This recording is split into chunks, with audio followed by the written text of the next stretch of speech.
Parang nahalo sa ano, semento. Ayan o.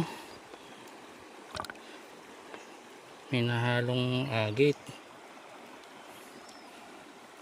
Kaya to. Ay, wala ko uod. Ayan. Ayan natin kung barag.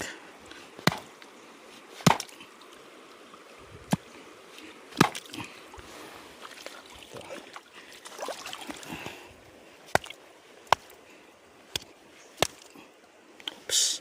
Saan tumalsik? Ayun.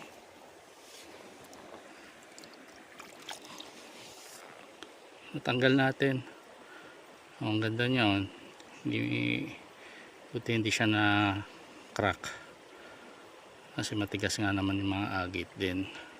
Saka doon naman natin tinarget sa ano, sa pipe ng semento. Clear siya. Ayan, dito nang galing oh. Baka meron pa.